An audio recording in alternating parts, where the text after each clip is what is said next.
Halo, gue Kevin Anggara. Di video ini gue bakal bahas buku Storyworthy-nya Matthew Dicks. Jadi ini gue baca di Kindle, bukunya versi bahasa Inggris. Setahu gue Bang Radit pernah bikin video ngebahas buku ini juga. Dan karena gue juga baca bukunya, jadi sekalian aja gue bahas kali ya, apa aja yang gue dapetin dari buku ini. Setelah membaca buku ini, gue dapat banyak pelajaran yang bisa diaplikasikan ke kehidupan sehari-hari sebagai content creator. Sebelum masuk ke bukunya, gue akan jelasin dulu kalau Matthew Dicks ini adalah seorang storyteller. Jadi sebelum dia nulis buku ini, ya dia kerjaannya kayak stand up comedian yang maju buat open mic, cuman bedanya dia ya cerita aja tanpa harus ada komedinya. Yang dia ceritain di atas panggung tuh bisa banyak banget ya, bisa cerita pengalaman dia pernah hampir mati, pengalaman dia ketika kecil dulu, atau cerita yang bisa menginspirasi banyak orang. Menurut gue storytelling itu penting karena itu adalah salah satu cara manusia untuk berbagi cerita, ide, impian, sampai perasaan. Nah, salah satu alasan gue suka baca buku adalah gue bisa tahu cerita atau pemikiran dari orang lain yang tinggalnya puluhan ribu kilometer dari tempat gue tinggal sekarang. Gue bisa jadi tahu cerita tentang orang yang hidupnya ratusan tahun lalu, bahkan sebelum gue hidup. Dan dari cerita-cerita itu, gue jadi bisa tergerak, gue jadi bisa berempati, bahkan oleh orang yang gue gak kenal sebelumnya. Itu semua menurut gue karena the power of storytelling. Gue bercerita lewat tulisan, lewat video, bahkan lewat obrolan di tongkrongan. Cara paling mudah untuk bercerita adalah mulai dengan menceritakan hal yang lu banget. Mulai dari cerita yang dipunya sama lu doang. Karena selalu ada orang yang lebih beda dari lu, selalu ada orang yang lebih lucu, lebih bagus, tapi orang yang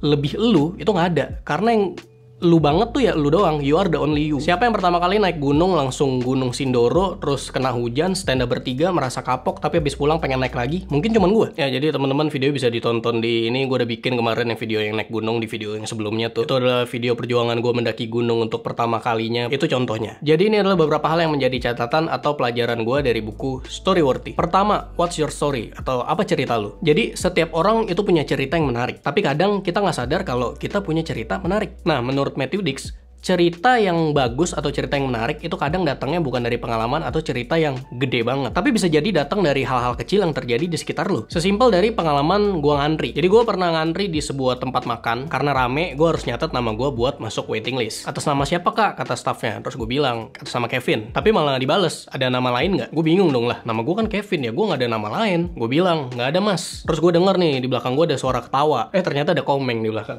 Lucu kan? Habis itu staffnya bilang, iya ini ada yang namanya Kevin juga. Set, dua di atas nama gue itu namanya Kevin juga. Nah ternyata di belakang gue itu ada orang yang emang namanya Kevin juga, sama kayak gue. Makanya dia ketawa. Maksud gue bilang dong kalau ada orang yang namanya sama, kayak cuman beda dua gitu, dan orangnya itu ada langsung di belakang gue, bukan malah langsung nanya ke gue ada nama lain nggak? Ya nggak ada. Gue nama gue Kevin, gimana nih? Karena itu gue nyadar kalau kita nih tidak sespesial itu. Yang namanya Kevin itu bukan cuman gue doang. Masih banyak ribuan, ratusan ribu, jutaan Kevin lainnya di luar sana. Tapi maksud gue, kenapa kita makan di waktu dan tempat yang sama gitu? Itu contoh pengalaman dari hal kecil yang terjadi sehari-hari. Kedua, start in the middle. Setelah kita punya cerita, gimana cara kita menyampaikannya? Biasanya cerita ada awal, tengah, sama akhir. Lu bisa mulai dari tengah cerita. Jadi daripada gue mulai ceritain dengan Senin itu gue terbangun jam 7 pagi, gue bisa mulai dari tengah atau dari kejadian yang menarik. Seperti cerita gue ngantri tadi, gue mulainya langsung dari gue pernah ngantri di sebuah tempat makan. Gak mulai dari Senin itu gue bangun jam 7 pagi. Kurang lebih contohnya kayak gitu. Nah ini sedikit berkaitan, tapi gue jadikan di poin yang sama. But and therefore,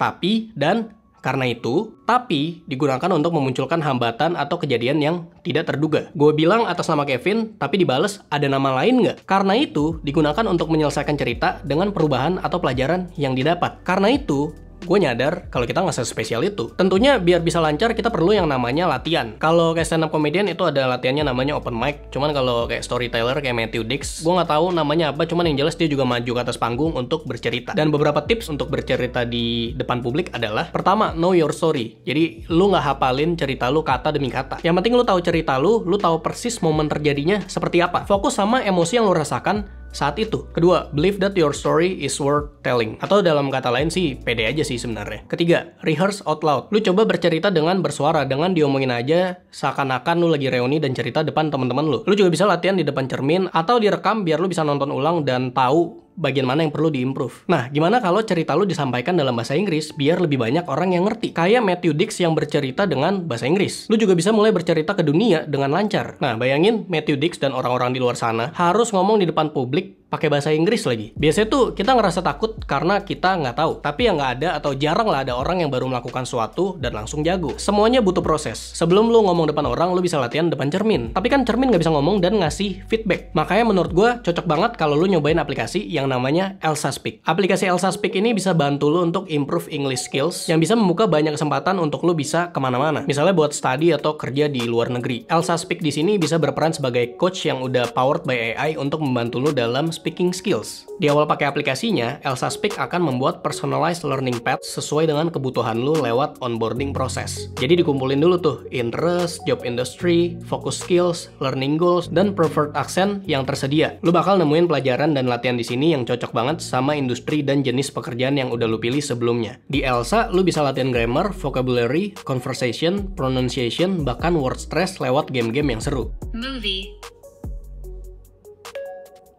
Movie. I love watching a good movie on the weekend. I love watching a good movie on the weekend. Elsa Speak juga punya fitur roleplay yang seru banget. Jadi lu bisa latihan ngobrol di situasi nyata kayak interview, public speaking, atau ya ngobrol santai sama temen. Rasanya kayak punya partner ngobrol 24/7 yang bikin lu makin pede dan lancar ngomong Inggris. Sekarang gua akan cobain fitur roleplaynya. Let's go, kita tes nih, roleplay. Kita bisa bikin skenario sendiri. Imagine your own scenario and watch it come to life. Which kind of roleplay scenario would you like to do? Nah, ini bikin aja nih. Misalkan gue pengen ketemu sama content creator. Jadi, making friends with content creator on an event. Can you provide more details about the event where you want to make friends with a content creator? It's a content creator gathering. The scene takes place at a content creator gathering. You will be attending the event and trying to make friends with a content creator. Ini melatih skill lu berbahasa basi juga ya. Jadi, let's start. Hey there, I'm excited to meet other content creators today. What kind of content do you create? Nah, ini pertanyaan yang bagus ya untuk permulaan. I just make stuff I enjoy. Most of the time, it's comedy sketches, sports, and travel video. How about you? That sounds fun. I focus on fashion and lifestyle content. What inspires your comedy sketches? It's just from everyday things. Ideas can come from anywhere, but I focus more on how to make the content fun and interesting with my way. That's really cool. It's interesting how creativity can come from ordinary life experiences. Nice. I bet your sketches are hilarious. Wah, terima kasih, terima kasih. Nah, terus ini biar keep the conversation going dan ketika lu bingung nih mau nanya apa, dia bisa ada bantuannya tuh. Dia ada kayak gini, atau kalau lu misalkan lu ada ini sendiri, lu bisa langsung jawab gitu. Cuman gue nggak akan pakai. Terus gue bakal nanya-nanya soal buku Storyworthy. Dia pernah denger nggak nih soal buku Storyworthy? Coba ya gue tanya ya. Have you ever heard about Storyworthy books by Matthew Dicks? Cuman ini kayak dia bakal typo nih sama namanya nih. Nah, ya, yes, kan? I've heard of it. The book has great tips on finding and telling engaging stories. Ya, cuman kita tahu lah yang kita omongin bukunya maksudnya sama. Gitu. Terus kalau misalkan udah selesai, lu ngerasa kayak udah cukup latihannya, lu bisa kayak menyudahi aja gitu. Nice to meet you too. Keep up the great work with your comedy sketches and videos. Nah, nanti habis selesai roleplaynya, itu bakal ada assessmentnya. Kayak misalkan di bagian grammar, pronunciation, lu itu ada di level yang mana. Nanti kelihatan tuh kemampuan kita tuh, oh udah sampai sini nih. Terus, oh ada ini nih bagian yang bisa diimprove untuk bisa bahasa Inggris lebih baik lagi. Ada juga fitur courses di mana lo akan mendapat courses dengan tujuan sesuai kebutuhan. Lalu ada fitur diverse topics di mana akan ada beberapa topik yang praktikal dalam dunia kerja dan sehari-hari. Kalau subscribe ke Elsa Premium, lo akan mendapatkan akses unlimited ke beberapa fitur yang udah gue sebutkan tadi. Lo juga bisa pakai kode ini untuk mendapatkan diskon up to 70%. Kalau gue hitung-hitung jadi cuma 2.000-an per hari. Lo bisa langsung klik link yang ada di description box buat nyobain. Nah, udah punya tools buat latihan, sekarang kita balik ke buku Storyworthy. Ketiga, Crash and Burn. Ini adalah salah satu cara yang dipakai untuk latihan nulis, stream of consciousness writing. Jadi bayangin lu megang pen atau keyboard lah yang ngetik nulis sama aja. Terus apapun yang ada di kepala lu, itu lu tulis terus tanpa berhenti. Goalsnya adalah untuk melatih kita nggak fokus atau nggak terikat sama satu ide aja. Semenarik apapun ide yang lu punya sekarang, itu harus ditabrak sama ide yang baru muncul di kepala lu. Semenarik apapun ide yang lu punya sekarang, lu harus menabrak itu dengan ide yang baru muncul. Tanpa perlu mikir, wah nanti ide yang sebelumnya gimana ya, kan ide sebelumnya belum selesai. Lakukan itu terus dan jangan berhenti. Rules-nya adalah 1, nggak boleh terikat sama satu ide doang. 2, nggak boleh judge pikiran atau ide yang baru muncul. 3, jangan berhenti menulis atau mengetik. Literally crash and burn. Ada ide, tulis. Ide baru datang, tulis. Pokoknya tulis terus sampai timer lu berhenti. Misalkan lu ngeset timer 3 menit. Jadi lu harus tulis atau ngetik apapun itu yang muncul di kepala lu selama 3 menit baru berhenti. Cara mulainya bisa dilihat dari apa yang ada di sekitar lu. Misalnya warna merah, biru, kuning, hijau. Hijau adalah warna favorit gue. Kalau misalkan gue inget sama warna hijau, gue teringat sama alam, laut, gunung. Gue baru mendaki gunung bulan lalu. Gue baru ulang tahun yang ke-28. 28, umur gue 28, 29, 30. 2 tahun lagi gue 30. Nah, itu kayak gitu, lu tulis terus, lanjut tulis terus sampai timer lu berhenti. Kurang lebih caranya begitu. Nah, kalau metode yang gue pakai untuk nulis itu kurang lebih mirip, cuman nggak se-ekstrim Crash and Burn Matthew Dicks ini. Jadi untuk menulis skrip video Kevin Feedgram misalnya, di video-video vertikal Instagram gue tuh, sebelum itu jadi dalam bentuk skrip, biasanya apa yang ada di kepala gue terkait dengan ide itu pasti gue tulis dulu semuanya. Ya mungkin nanti gue akan bahas di video lain, cuman gue pernah nunjukin di mana ya?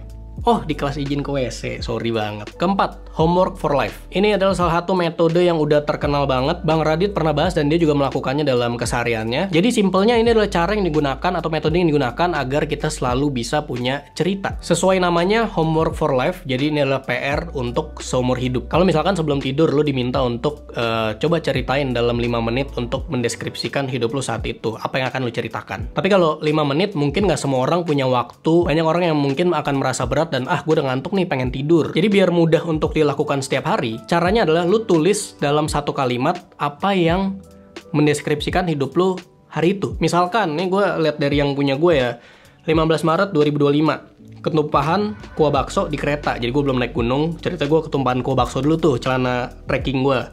16 Maret 2025, ultah di puncak Gunung Sindoro. Anjay. 17 Maret 2025, otot paha kenceng banget berasa gym seharian. 18 Maret 2025, berasa lahir kembali. Jadi yang gue tulis itu adalah satu kalimat aja. Gue juga nulisnya nggak detail biar gue punya ruang lebih untuk improve atau eksplorasi. Contoh, beberapa tahun ke depan ketika misalkan gue lihat lagi tulisan gue tanggal 18 Maret 2025, berasa lahir kembali. Gue pasti akan mikir, ini maksudnya apa ya? Kenapa ya gue berasa lahir kembali? Terus gue bakal kayak improve dan eksplorasi sendiri kayak, oh 18 2025 gue berasa lahir kembali. Oh karena gue habis turun gunung, capek banget, gue hibernasi tanggal 17 dan ketika gue bangun tanggal 18 itu gue kayak berasa lahir kembali. Homework for life ini kalau dilakukan setiap hari, lo akan punya 365 cerita yang berbeda. Dari 365 cerita yang ada, mana ya yang kira-kira bisa gue elaborasi lebih dalam? Gue cari turunannya supaya bisa jadi konten video. Mana ya cerita yang bisa jadi tulisan di blog dan sebagainya. Kelima, yang terakhir, keep it personal and vulnerable. Menurut gue ini adalah salah satu yang paling penting dari apa yang gue baca ya. Dalam storytelling, semakin personal cerita lo, semakin autentik dan jujur juga cerita lo untuk bisa relate dengan audiens atau penonton. Semakin jujur cerita lo, semakin orang-orang juga bisa merasakan emosi yang lo rasakan. Emosi ini yang akan membuat orang-orang berempati dengan lo. Buku Storyworthy ini menurut gue pengen bilang ke pembacanya kalau setiap orang tuh punya cerita untuk didengar loh. Cerita-cerita yang lo punya itu bisa membuat lo semakin dekat dengan orang lain. Membuat orang lain terinspirasi dan menurut gue yang paling penting adalah membuat lo jadi orang yang lebih baik. Jadi itu aja video gue tentang buku Storyworthy. Semoga setelah nonton video ini lo jadi bisa punya lebih banyak cerita dan lebih jago dalam bercerita. Karena semua orang punya cerita tapi cuman cerita lo lah yang lo banget. You are the only you. Sekian, gue Kevin Anggara, sampai berjumpa di video selanjutnya. Semoga.